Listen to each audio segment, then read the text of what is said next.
2017 Delhi സ്മോഗും Gulf മണൽക്കാറ്റും തമ്മിലുള്ള അദൃശ്യ ബന്ധം. നിങ്ങളിപ്പോൾ നിൽക്കുന്നത് ഇന്ത്യയുടെ തലസ്ഥാന നഗരിയുടെ ഹൃദയഭാഗത്താണെന്ന് ഒന്ന് സങ്കല്പിക്കുക. ഉച്ചയ്ക്ക് 12 മണിയാണ് സമയം. പക്ഷേ നിങ്ങൾക്ക് മുന്നിൽ നിൽക്കുന്ന ആളെ കാണാൻ പറ്റുന്നില്ല. ശ്വാസകോശത്തിലേക്ക് വായു വലിക്കുമ്പോൾ അതൊരു കത്തുന്ന അനുഭവമായിട്ട് മാറുന്നു. കണ്ണുകളിൽ നിന്ന് വെള്ളം ഇങ്ങനെ കുടുകുടാ ഒഴുകിക്കൊണ്ടിരിക്കുന്നു. ഈ ഒരു സിനിമയല്ല, 2017 നവംബറിൽ ഡൽഹി അനുഭവിച്ച നരകമാണ്. അന്ന് ലോകം മുഴുവൻ ഒരു ചോദ്യം ചോദിച്ചു: എന്താണ് ഡൽഹിക്ക് സംഭവിക്കുന്നത്? പഞ്ചാബിലെ കർഷകർ കച്ചി കത്തിക്കുന്നതാണ് കാരണമെന്ന് നഗരവാസികൾ പറഞ്ഞു. ഫാക്ടറികളാണെന്ന് കർഷകർ പറഞ്ഞു. എന്നാൽ സത്യം ഇതൊന്നുമല്ലായിരുന്നു. ഡൽഹിയിൽ നിന്നും 3000 കിലോമീറ്റർ അകലെ അറേബ്യൻ മരുഭൂമികളിൽ രൂപപ്പെട്ട ഒരു ഭീമൻ രാക്ഷസൻ ഇന്ത്യയെ ലക്ഷ്യമാക്കി വരികയായിരുന്നു. ചരിത്രത്തിൽ ആദ്യമായി ഗൾഫിലെ മണൽത്തരികൾ ഇന്ത്യൻ തലസ്ഥാനത്തെ ഒരു വിഷപ്പുകയുടെ കൂടാരമാക്കി മാറ്റി. എങ്ങനെയാണ് പശ്ചിമേഷ്യയിലെ ഒരു പ്രകൃതി പ്രതിഭാസം ഇന്ത്യയുടെ ദേശീയ സുരക്ഷയെ ബാധിക്കുന്ന ഒരു പരിസ്ഥിതി ദുരന്തമായി മാറിയത്? നമുക്ക് ആ രഹസ്യം പരിശോധിക്കാം. നവംബർ 7, 2017 ഡൽഹിയിലെ എയർ ക്വാളിറ്റി ഇൻഡെക്സ് 999 ആണെന്ന് കാണിച്ചു. യഥാർത്ഥത്തിൽ അത് അതിലും മുകളിലായിരുന്നു. പക്ഷെ മെഷീനുകൾക്ക് അളക്കാൻ കഴിയുന്ന പരമാവധി പരിധി അതാണ്. ഡൽഹിയിലെ IMA മെഡിക്കൽ എമർജൻസി പ്രഖ്യാപിച്ചു. ആളുകൾക്ക് വീടിന് പുറത്തേക്ക് ഇറങ്ങാൻ വയ്യാത്ത അവസ്ഥ.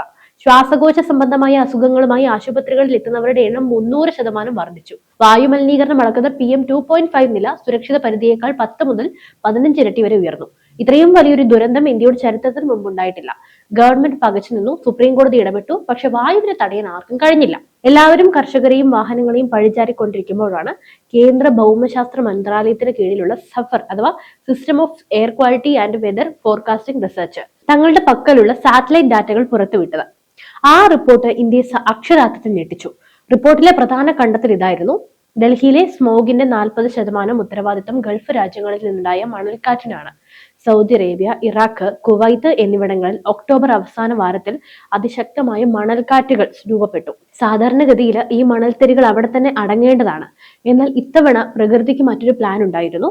എങ്ങനെയാണ് ഗൾഫിലെ മണൽ ഡൽഹിയിൽ എത്തിയത്? ഇതിന് പിന്നിൽ 3 ഘടകങ്ങളുണ്ട്.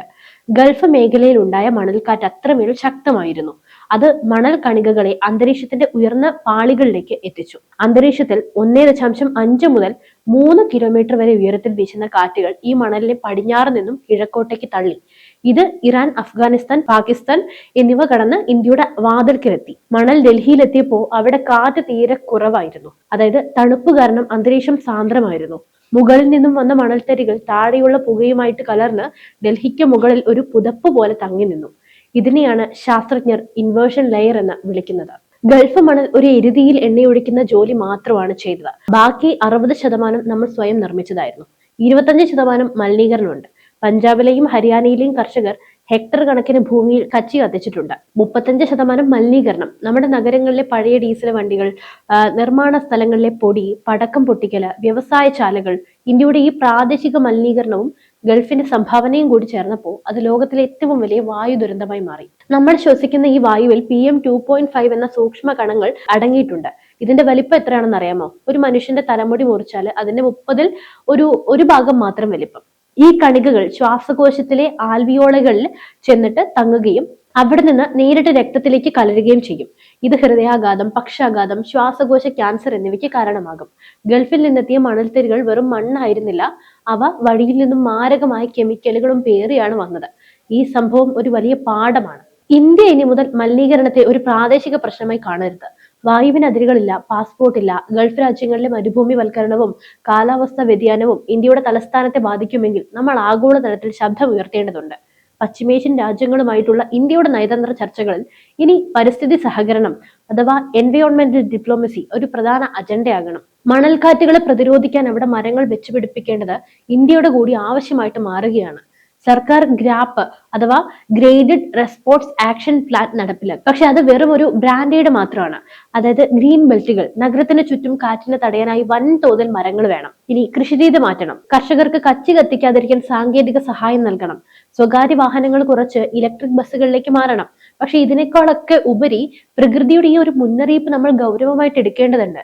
ഇന്നത് ഗൾഫിൽ നിന്നുള്ള മണലാണെങ്കിൽ നാളെ അത് മറ്റൊരു രൂപത്തിലാകാം. നമ്മുടെ കുഞ്ഞുങ്ങൾ മാസ്ക് ധരിക്കാതെ പുറത്തിറങ്ങുന്ന ഒരു കാലം ഇനി ഉണ്ടാകുമോ എന്ന സംശയമാണ്. ഡൽഹിയിലെ ആ സ്മോഗ് കേവലം ഒരു കാലാവസ്ഥാ വാർത്തയല്ല, അത് മനുഷ്യരാശിക്കുള്ള അന്ത്യശാസനമാണ്. പ്രകൃതി നമ്മളെ ഓർമ്മിപ്പിക്കുകയാണ്, നിങ്ങൾ എവിടെ എന്ത് ചെയ്താലും അതിന്റെ ഫലം അനുഭവിക്കാൻ എല്ലാവരും ബാധ്യസ്ഥരാണ്. ഇനി ജനിക്കാനിരിക്കുന്ന കുഞ്ഞു പോലും ആയിരക്കണക്കിന് കിലോമീറ്റർ അകലെയുള്ള മണൽക്കാറ്റ് നമ്മുടെ വാതിലിൽ വന്ന് മുട്ടുമ്പോൾ നമ്മൾ ഉറക്കം നടിക്കരുത്. ഇന്ത്യയുടെ ആകാശം നീല നിറത്തിൽ തന്നെ നിലനിൽക്കണമെങ്കിൽ നമ്മൾ ഇന്ന് തന്നെ പ്രവർത്തിച്ചു തുടങ്ങണം. കാരണം വായു മലിനീകരണം ഒരു സാവധാനം കൊല്ലുന്ന വിഷമാണ്. ഈ റിപ്പോർട്ടിനെ കുറിച്ചുള്ള നിങ്ങളുടെ അഭിപ്രായങ്ങൾ തീർച്ചയായും താഴെ രേഖപ്പെടുത്തൂ. ഈ അദൃശ്യ യുദ്ധത്തിൽ നമ്മൾ എങ്ങനെ ജയിക്കും? ചിന്തിക്കുക, ചർച്ച ചെയ്യുക.